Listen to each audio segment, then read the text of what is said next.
तमाम तारीफ हर तरह की हम्द व सना की लाई और बड़ाई लायक व देबा है सिर्फ एक अल्लाह तबारक व तआला वहदहू ला शरीक के लिए, जिसने इस पूरी कायनात को पैदा फरमाया और क़यामत तक आने वाले इंसानों की रहनुमाई के लिए मोहम्मद रसूलुल्लाह सल्लल्लाहु अलैहि वसल्लम पर अपना कलाम नाज़िल फरमाया। ऐ अल्लाह, तू अपने बंदे और रसूल मोहम्मद सल्लल्लाहु अलैहि वसल्लम पर, आपके असहाब पर, आपके मुत्तबईन पर और जो लोग क़यामत तक आएंगे और आप सल्लल्लाहु अलैहि वसल्लम की इत्तिबा करेंगे उन सब पर बेशुमार दुरूद व सलाम नाज़िल फरमा। आमीन या रब्बल आलमीन। बुजुर्गों, दोस्तों, भाइयों, 1444 हिजरी का ये छठा महीना जिसकी आज 18 तारीख है और इसका नाम रजब है। हस्ब दस्तूर आज के खुतबे जुमा में भी दो नियामतों का जिक्र होगा, जिन नियामतों के बारे में अक्सर लोग उनकी कदर नहीं करते।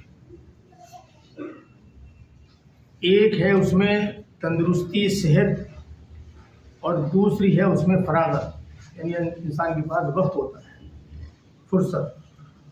ये दोनों अल्लाह ताला की नियामतें हैं, लेकिन हम में से अक्सर लोग इसकी कदर नहीं करते।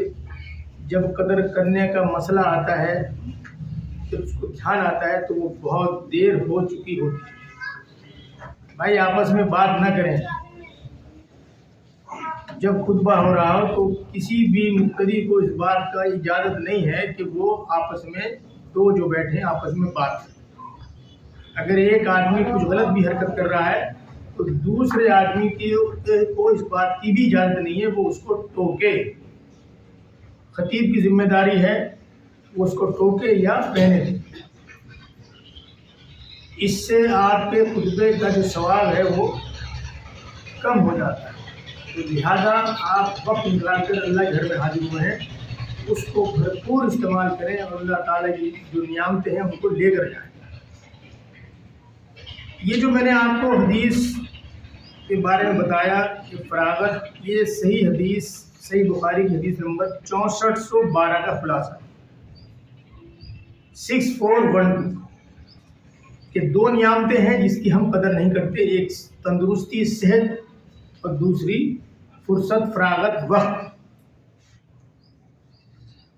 अगर हम सेहत के ताल्लुक से बात करें तो जिस वक्त इंसान तंदुरुस्त और सेहतमंद होता है तो उसके जहन में ये ख्याल आता है कि मैं तो हमेशा ऐसा ही रहूँगा।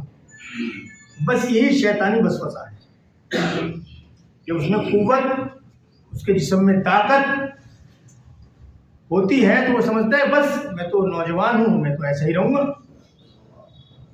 यही शैतानी वसवसा है। और इसमें वो अपनी सेहत को और अपनी कुव्वत को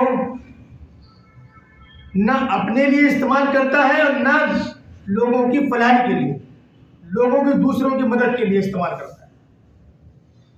और अपने लिए भी जो वो है वो खुराफात में उस वक्त को लगाता है, उस ताकत को लगाता है। सेहतमंद नौजवान या सेहतमंद इंसान, तकादा तो ये था उसके लिए, अक्लमंदी का तकादा ये था कि वो लोगों की उस मदद करता, हेल्प करता, कमज़ोरों की मदद के लिए आगे आता। लेकिन उसने ऐसा नहीं किया। उसने अपनी सेहत को न अपने लिए इस्तेमाल करा और न दूसरों के लिए, न दूसरों के काम में आया। अपने लिए भी उसने इस्तेमाल नहीं किया उस सेहत को, और वो खुराफात में लग गया। हत्ता कि वो सेहत उससे छूट गई, वो कमज़ोर होता चला गया। और यही मामला फुर्सत का है, फरागत का है। जब उसके पास वक्त था, वो चाहता तो उस वक्त को भरपूर अल्लाह तबारक व तआला के इबादत में लगाता, लोगों की भी मदद करता, लोगों के काम आता, अपने ताल्लुक से, लोगों के ताल्लुक से उसको आगे बढ़कर लोगों की मदद करनी चाहिए थी, जो कि उसने नहीं की। और इस तरह वो आहिस्ता आहिस्ता उम्र के उस हिस्से में पहुंच जाता है जहाँ पर वो फुर्सत होती है लेकिन वो कुछ कर नहीं सकता। इसी तरह सेहत भी उसके जवाब दे चुकी होती है और वो किसी काबिल नहीं रहता। दोनों नियामतें हैं और ये दोनों नियामतें हर एक को मिलती हैं, हर एक को मिलती है। काश हम उस वक्त की ان نعمتوں کی قدر کرے، دوسروں کی بھی امداد کرے، دوسروں کی مدد کرے اور اپنے لیے بھی اس کو استعمال کرے. یعنی ہم اس وقت میں اللہ تبارک و تعالیٰ کی زیادہ سے زیادہ عبادت کریں، جو ہم نہیں کرتے. ہمیں اس طرف سوچنا چاہیے. اسی طریقے سے جب وہ بہت آگے گزر جاتا ہے تو وہ اس طرف سے مایوس اور کمزور پڑتا چلا جاتا ہے. اللہ تبارک و تعالیٰ نے اس کے تعلق سے کہا ہے کہ ہمیشہ اللہ کی بات کو، اس بات کو ہمیشہ اللہ تعالیٰ کی بات کو یاد رکھے. اللہ تعالیٰ فرماتا ہے بس مجھے یاد کرو، میں تمہیں یاد کروں گا، اور میرا شکر ادا کرو اور ناشکری نہ کرو. اللہ تعالیٰ فرما رہے ہیں کہ تم مجھے یاد کرو، میں تمہیں یاد کروں گا، میرا تم شکر ادا کرو، ناشکری نہ کرو. اس میں یہ پوائنٹ ہے کہ ناشکری نہ کرنے کی بات اللہ تعالیٰ نے کہی ہے. اس میں کہی ہے سورہ بقرہ آیت نمبر 152 152. تو اگر ہم اس حدیث کی روشنی میں اور اس قرآن کریم کی آیت کی روشنی میں جائزہ لیں تو ہم میں سے سب اس چیز کو نکل کر آ رہے ہوتے ہیں، چاہے وہ صحت مند کے تندرستی کے تعلق سے ہو اور چاہے وہ فراغت کے بارے میں.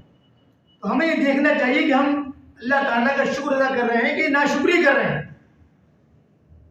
اگر ناشکری ہے تو اس کی پکڑ لازمی ہوگی، اور جب وہ نعمتیں اس سے چلی جاتی ہیں تو پھر اس کو یاد آتا ہے، پھر وہ کہتا ہے کہ میں کاش اس وقت ایسا کر لیتا، اس وقت ویسا کر لیتا. پھر وہ مچلتا ہے، ندامت کرتا ہے، سوچتا ہے کہ ہمیں کیا کریں. اب وہ چیزیں ختم ہو چکی، گزرا ہوا وقت واپس نہیں آ سکتا. لہٰذا ان دونوں نعمتوں کی خاص طور سے جس حدیث میں ذکر کیا گیا ہے صحیح بخاری کی، ہمیں سوچنا چاہیے اور ہمیں اس طرف دھیان کرنا چاہیے. اللہ تبارک و تعالیٰ سے دعا ہے کہ اللہ تبارک و تعالیٰ ہم سب کو ناشکری سے بچائے اور ہمیشہ ہم سب کو اپنا شکر گزار بنائے. آمین. وآخر دعوانا الحمدللہ رب العالمین.